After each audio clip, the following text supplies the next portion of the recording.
Di atas bot-bot kayu yang usang, ratusan manusia tanpa negara terapung-apung di antara hidup dan mati, mencari secebis harapan di negara jiran. Mereka adalah etnik Rohingya, sebuah komuniti yang digelar oleh Pertubuhan Bangsa-Bangsa Bersatu (PBB) sebagai antara minoriti yang paling tertindas di dunia. Bagi masyarakat global, mereka adalah pelarian, namun bagi bumi bertuah Malaysia, kehadiran mereka telah mencetuskan satu rantaian dilema yang panjang merentasi aspek kemanusiaan, keselamatan negara dan kestabilan geopolitik serantau. Untuk memahami mengapa konflik ini seolah-olah tiada titik noktah, kita perlu memutar kembali roda sejarah ke sebuah wilayah di negara Myanmar yang bernama Arakan.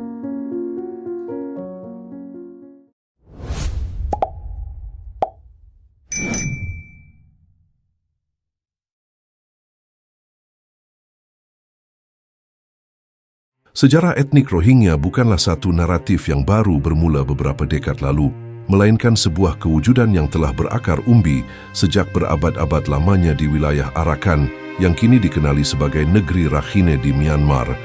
Rekod sejarah menunjukkan bahawa pengaruh Islam dan penempatan komuniti Muslim di Arakan telah wujud sejak abad ke-8 lagi, hasil daripada interaksi perdagangan dengan pedagang Arab, Parsi dan Bengali. Hubungan ini semakin utuh semasa era kerajaan Merauke pada abad ke-15 dan ke-16, di mana budaya Buddha dan Islam saling berasimilasi secara harmoni. Tahun 1784 menandakan detik hitam yang meruntuhkan keagungan Arakan. Tentera dinasti Konbaung di bawah pimpinan Raja Bodaupaya dari Burma telah melancarkan kempen ketenteraan yang kejam, menakluki dan memusnahkan kerajaan Merauke. Penaklukan ini bukan sekadar pertukaran kuasa, ia adalah sebuah pemusnahan budaya. Pusat-pusat keagamaan dijarah, khazanah dirampas dan ribuan penduduk Arakan tanpa mengira sama ada mereka penganut Buddha Mahamuni atau umat Islam tempatan telah dibunuh atau dijadikan buruh paksa. Kekejaman tentera Burma telah mencetuskan gelombang pelarian besar-besaran yang pertama dalam sejarah wilayah ini. Berpuluh ribu penduduk Arakan merentasi Sungai Naaf, melarikan diri mencari suaka di wilayah Chittagong yang pada ketika itu berada di bawah pentadbiran Syarikat Hindia Timur Inggeris, EIC. Di sinilah sempadan moden mula mengaburkan sejarah silam. Naratif orang luar mula terbentuk, memisahkan wilayah yang selama ini berkongsi urat nadi demografi yang sama. Konflik sempadan dan kebanjiran pelarian akhirnya mengheret campur tangan Empayar British. Selepas tamatnya Perang Inggeris-Burma pertama melalui Perjanjian Yandabo pada tahun 1826, Arakan secara rasmi jatuh ke tangan penjajah British. Bagi pihak British, Arakan hanyalah sebuah aset ekonomi yang perlu dieksploitasi, khususnya untuk penanaman padi komersial. Untuk membuka tanah pertanian berskala besar, pentadbiran kolonial memerlukan tenaga buruh yang murah dan mahir. Keputusan mereka adalah mudah, iaitu dengan membawa masuk puluhan ribu petani dari wilayah Chittagong ke Arakan. Polisi migrasi terbuka ini memusnahkan keseimbangan demografi tempatan. Walaupun secara sejarahnya memang sudah wujud populasi Muslim peribumi sejak zaman Merauke, kedatangan buruh migran dari Benggala pada era British telah mencampur-adukkan identiti mereka. Etnik Rakhine yang beragama Buddha merasa terpinggir secara ekonomi dan politik di tanah mereka sendiri, terhimpit oleh dasar penjajah dan kebanjiran populasi baharu. Di sinilah api kebencian etnik yang berakar dari persaingan ekonomi mula membara. Ketika Perang Dunia Kedua pada tahun 1942, tentera Jepun mara jauh ke Burma. Pentadbiran British terpaksa berundur dalam keadaan kucar-kacir.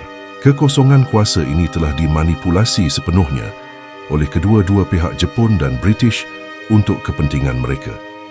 Pihak British telah membekalkan senjata kepada komuniti Muslim di utara Arakan melalui unit V-Force untuk melancarkan perang gerila menentang Jepun. Sebaliknya, pihak Jepun pula mempersenjatahi nasionalis Rakhine dan etnik Bamar melalui Burma Independence Army (BIA). Dua komuniti yang selama ini hidup berdampingan kini diadu domba sebagai proksi dalam sebuah perang dunia. Hasilnya adalah tragedi pembunuhan beramai-ramai Arakan 1942. Ribuan nyawa terkorban.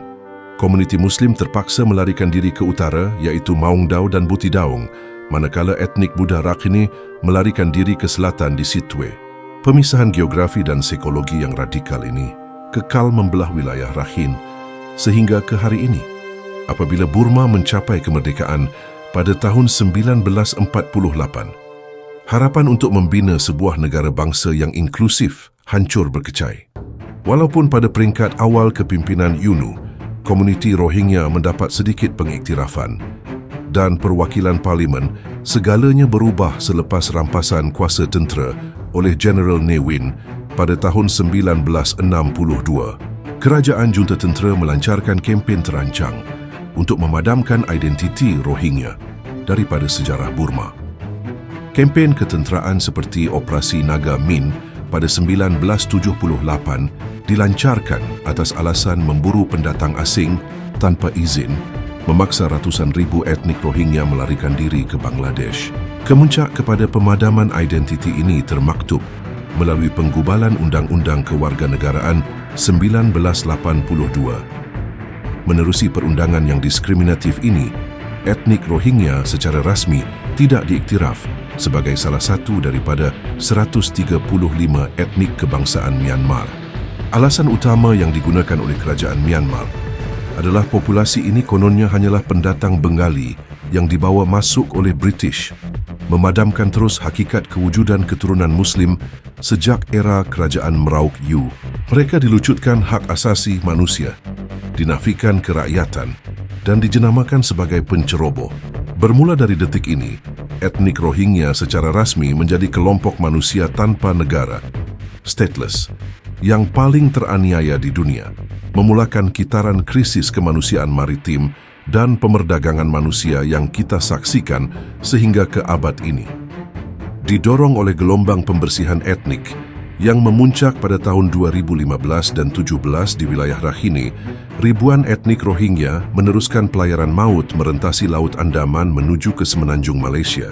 Kedudukan geografi negara ini ditambah dengan imejnya sebagai sebuah negara Islam yang bersimpati atas dasar kemanusiaan menjadikannya destinasi suaka utama di Asia Tenggara.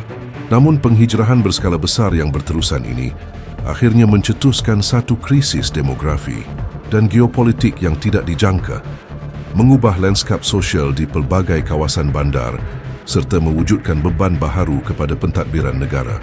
Akar kepada kemelut yang tercetus di Malaysia bermula daripada realiti perundangan antarabangsa di mana Malaysia secara rasminya bukanlah negara penandatangan Konvensyen Pelarian 1951 atau Protokol 1967. Kelompangan instrumen perundangan ini meletakkan etnik Rohingya dalam satu ruang kelabu yang amat rumit. Mereka mungkin memegang kad Suruhanjaya Tinggi Pertubuhan Bangsa-Bangsa Bersatu bagi pelarian, namun tetap diklasifikasikan sebagai pendatang asing tanpa izin di bawah undang-undang domestik, tanpa hak yang sah untuk bekerja, mendapat akses pendidikan formal atau jaminan penjagaan kesihatan awam. Ratusan ribu pelarian ini terpaksa bergelut dalam sistem ekonomi bayangan, lantas mewujudkan poket-poket kemiskinan dan penempatan setinggan moden di tengah bandar. Dari sudut sosiopolitik tempatan, kebanjiran populasi yang tiada kesudahan ini secara perlahan-lahan memercikkan ketegangan komunal dengan masyarakat warga tempatan. Para sarjana dan pemerhati sosial mencatatkan bahawa persaingan merebut ruang kelangsungan ekonomi di sektor bawahan, pencerobohan ruang perniagaan secara tidak sah di pasar-pasar awam, serta pertembungan budaya dan isu sanitasi telah membangkitkan sentimen penolakan dalam kalangan rakyat tempatan. Keadaan ini diburukkan lagi dengan wujudnya segelintir kelompok pelarian yang mengeksploitasi keadaan dengan membina kartel haram atau terlibat dengan rantaian sindiket pemerdagangan manusia yang secara langsung mencabar kedaulatan undang-undang domestik. Penglibatan etnik Rohingya dalam ekonomi bayangan dan monopoli perniagaan berskala kecil sering menjadi keluhan utama rakyat tempatan. Tanpa kebenaran bekerja secara sah, ramai yang memanipulasi keadaan untuk menguasai ruang niaga secara haram. Kes di Pasar Borong Selayang adalah manifestasi paling ketara. Pada tahun 2020 dan tahun-tahun berikutnya, pihak berkuasa terpaksa melancarkan serbuan besar-besaran selepas mendapati kawasan tersebut dikuasai oleh peniaga Rohingya yang menyewa lesen warga tempatan. Keadaan ini bukan sahaja mewujudkan persaingan tidak sihat yang meminggirkan peniaga tempatan, malah turut mengundang isu kebersihan persekitaran yang kritikal di kawasan penempatan mereka. Ketiadaan struktur sosial yang teratur turut menyebabkan segelintir komuniti ini terjerumus ke dalam kancah jenayah, termasuk penubuhan kumpulan samseng dan sindiket peminta sedekah. Tindakan berani sesetengah individu melanggar undang-undang tempatan telah mencetuskan kebimbangan awam yang serius. Kes jenayah membabitkan individu bernama Abdul Hamim Abdul Hamid atau Long Tiger adalah contoh yang paling mendapat perhatian negara. Walaupun berstatus pemastautin sementara dari etnik Rohingya, penglibatannya dalam siri jenayah pemerasan, ugutan bunuh serta kelicikan melarikan diri dari lokap polis telah mencalarkan imej keseluruhan komuniti tersebut dan menyemarakkan sentimen anti-Rohingya di media sosial. Masalah sosial ini diburukkan lagi oleh pertembungan budaya serta persepsi bahawa komuniti pelarian ini terlalu mendesak, terutamanya ketika rakyat tempatan sedang bergelut dengan tekanan ekonomi akibat pandemik COVID-19. Ketika itu, tular sebuah kenyataan provokatif yang dikaitkan dengan Presiden Pertubuhan Hak Asasi Manusia etnik Rohingya Myanmar Malaysia, Zafar Ahmad Abdul Ghani, yang didakwa menuntut hak kewarganegaraan dan hak sama rata. Biarpun dinafikan, insiden ini memicu kemarahan awam yang luar biasa, mencetuskan pelbagai petisyen penolakan serta lonjakan ucapan kebencian di ruang maya. Dalam pada itu, pempengaruh pro-Rohingya sering mengeluarkan kenyataan kontroversi yang menuntut akses penuh kepada pendidikan awam, penjagaan kesihatan bersubsidi dan hak pekerjaan yang setara dengan warga negara. Penggunaan naratif agresif yang melabel rakyat atau pihak berkuasa Malaysia sebagai xenofobia atau hilang sifat kemanusiaan ketika operasi imigresen dijalankan adalah tidak wajar. Hujah mereka yang bersandarkan Konvensyen Pelarian 1951 juga tersasar kerana fakta sejarah membuktikan Malaysia tidak pernah meratifikasi konvensyen tersebut. Perlindungan yang diberikan selama ini adalah atas dasar budi bicara kemanusiaan, bukan obligasi perundangan. Apabila pelarian menuntut hak yang seolah-olah berstatus mandatori, ia mencabar kedaulatan undang-undang domestik dan mengundang reaksi defensif rakyat tempatan. Pencerobohan sempadan oleh pelarian kini berevolusi menjadi satu industri haram yang sangat menguntungkan. Laporan pendaratan bot di perairan negara, khususnya di pantai barat Semenanjung, mendedahkan kewujudan rangkaian sindiket pemerdagangan manusia antara bangsa berskala besar. Dari sudut operasi keselamatan, titik kegagalan tunggal berpunca daripada kelemahan pengumpulan risikan berpusat dan keluasan sempadan maritim yang mustahil dikawal 24 jam secara statik.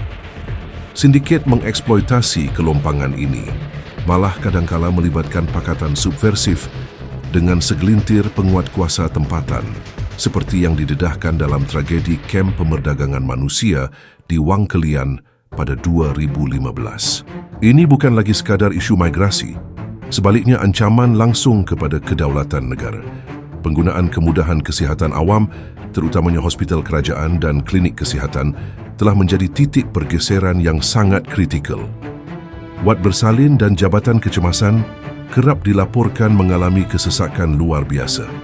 Data Kementerian Kesihatan Malaysia mendedahkan jutaan ringgit tunggakan bil perubatan warga asing dan pelarian terpaksa ditanggung oleh dana pembayar cukai setiap tahun. Ketiadaan dasar pembiayaan alternatif untuk pemegang kad pelarian menyebabkan subsidi rakyat tempatan tersedut keluar, memanjangkan masa menunggu dan merisikokan kelumpuhan operasi dalam kalangan petugas barisan hadapan. Selain itu, pembukaan penempatan haram di pinggir bandar, tanah rizab dan pengubahsuaian rumah pangsa secara haram mewujudkan kawasan setinggan yang sering mendatangkan masalah. Kawasan ini sinonim dengan pembuangan sampah merata-rata, penyambungan utiliti haram, serta menjadi lubuk penularan kembali penyakit berjangkit yang sebelum ini telah terkawal di Malaysia, seperti batuk kering dan difteria. Ketiadaan kerangka perundangan domestik yang komprehensif bagi mengurus lambakan warga asing ini bertindak sebagai titik kegagalan sistemik. Akibatnya, satu kegagalan dasar mencetuskan rantaian masalah yang melumpuhkan perkhidmatan awam, mewujudkan zon ekonomi gelap dan melebarkan jurang pergeseran budaya. Rintihan dan keresahan rakyat Malaysia hari ini tidak boleh lagi dilabel semata-mata sebagai sentimen kurang empati atau xenofobia. Ia adalah manifestasi kelesuan sosial sebuah masyarakat yang bergelut demi kelangsungan hidup sambil terpaksa bersaing untuk mendapatkan sumber ruang ekonomi dan fasiliti perubatan di tanah air sendiri. Oleh yang demikian, kerajaan digesa untuk menghentikan pendekatan populis atau sekadar berdiam diri. Sebaliknya mesti mula memandu negara keluar daripada krisis ini. Kerajaan wajib mengutamakan kesejahteraan warga negara dengan mengangkat luahan masyarakat, terutamanya golongan pekerja dan penduduk di kawasan titik panas krisis sebagai asas pembentukan polisi dan bukannya ditepikan atas nama diplomasi antarabangsa. Seterusnya, satu plan tindakan bersepadu perlu dirangka bagi mengambil kembali kawalan sektor ekonomi pinggiran dan merobohkan ekosistem penempatan haram yang merobek kedaulatan undang-undang tempatan. Perimeter keselamatan negara tidak boleh dikompromi oleh entiti rentas sempadan. Malaysia juga perlu bertegas mendesak agensi kemanusiaan antarabangsa dan negara-negara maju untuk memikul beban ini bersama, manakala proses penempatan semula pelarian ke negara ketiga wajib dipercepatkan. Negara ini tidak boleh dibiarkan menjadi stor penampan pasif bagi krisis sejarah dan politik negara lain. Sebuah kerajaan yang berdaulat terikat dengan kontrak sosial yang mutlak, iaitu melindungi keselamatan, ekonomi dan keharmonian warga negaranya mengatasi segala keutamaan lain. Kegagalan atau kelewatan dalam merawat krisis sosial ini hanya akan merisikokan keutuhan dan masa depan negara.